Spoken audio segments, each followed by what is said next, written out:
कब्ज को उम्मुल अमराज क्यों कहा गया? क्योंकि ये एक ऐसा मर्ज है कि ये सिर्फ एक मर्ज कब्ज नहीं है, बल्कि इसकी वजह से जो बीमारियां वजूद में आती हैं वो सैकड़ों के हिसाब से हैं, इसलिए इसको उम्मुल अमराज कहा गया।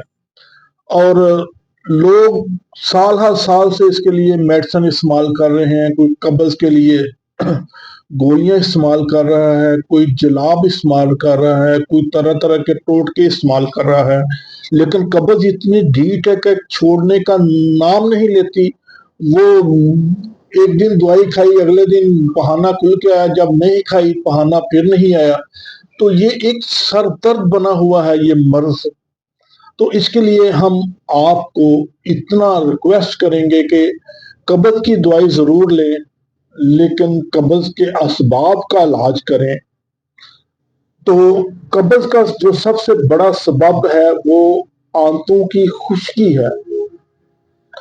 और जब हम कब्ज के लिए या जलाब के लिए कोई मेडिसिन इस्तेमाल करते हैं तो वो खुश्की को और ज्यादा कर देता है। तो मैं आपको ये एडवाइस करूंगा कि आप अपनी डाइट पे फोकस करें, अपनी खुराक में फाइबर वाली अद्वियात और फाइबर वाली खुराक लें। अपनी खुराक में बादाम रोगन, कस्ट्राइल, देसी घी जैसी चीजें लें ताकि आंतों की खुश्की खत्म हो। और ये जो आप रोज रोज बार बार कब्ज की अद्वियात ले रहे हैं, इससे आपकी जान छूट जाए। तो नाजरीन, कब्ज के मरीज के लिए मैं हदायत करूंगा कि कब्ज की कोई भी दवाई जब लें तो वो खाने के कम से कम 3 घंटे बाद लें।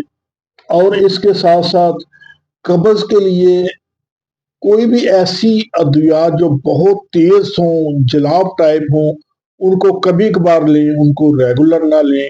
क्योंकि ऐसी अद्वियात जो बहुत ज्यादा तेज होती हैं आंतों में जाके ये खराश पैदा करती हैं, सोजश पैदा करती हैं और एंड पे आंतों में जाके जख्म पैदा कर देती हैं। और मैंने देखा है कि कब्ज की वजह से बवासीर का मर्ज बहुत ज्यादा देखने में आ रहा है, पहाने में खून। और जब कब्ज होती है तो उस गैसेस वगैरह जो जिस्म में प्रेशर डालती हैं खून की नालियों को, उसकी वजह से ब्लड प्रेशर ज्यादा, सर दर्द बहुत ज्यादा लोगों में देखने में आ रहा है।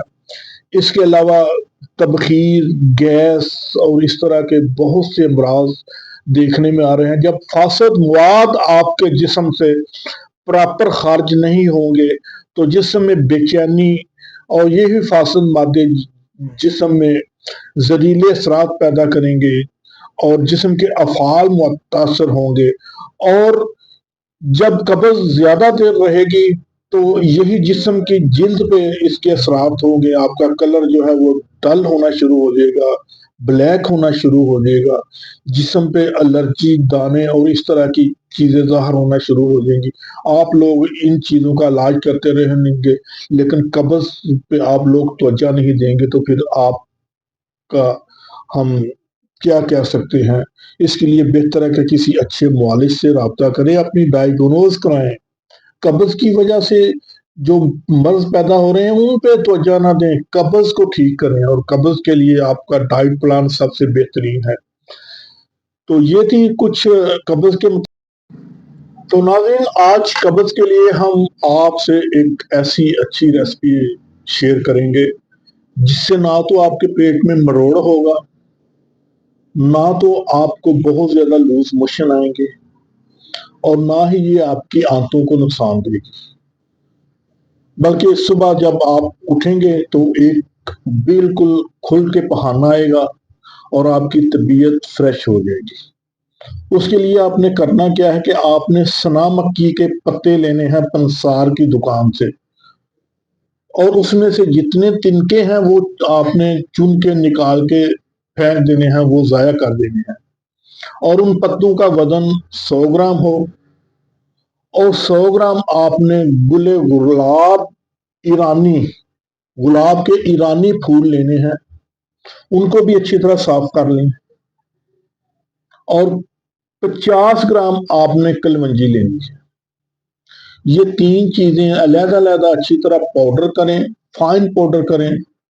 उसके बाद इनको किसी डब्बी में رکھ لیں، محفوظ کر لیں۔ چمچ کا تیسرا حصہ اگر زیادہ قبض ہے تو آپ نیم گرم پانی کے ساتھ لیں۔ اگر ہلکی پھلکی قبض ہے تو چمچ کا چوتھا حصہ، ایک ماشا اس کی خوراک کافی ہے۔ زیادہ قبض ہے تو آپ 2 ماشے تک لے سکتے ہیں۔ یہ استعمال کریں۔ اگر آپ کو فرق پڑے تو دوستوں میں ضرور شیئر کیجیے گا تاکہ دوسرے لوگ بھی اس تکلیف دہ مرض سے ریلیف حاصل کر سکیں، اور ہمارے چینل کو سبسکرائب کیجیے گا تاکہ ہماری اس طرح کی مفید طبی ویڈیو بر وقت آپ تک پہنچتی رہیں۔ اسی کے ساتھ اجازت چاہوں گا، اس دعا کے ساتھ کہ لوگوں کے لیے آسانیاں پیدا کریں، تو اللہ تعالیٰ آپ کے لیے آسانیاں پیدا کرے گا۔ کرو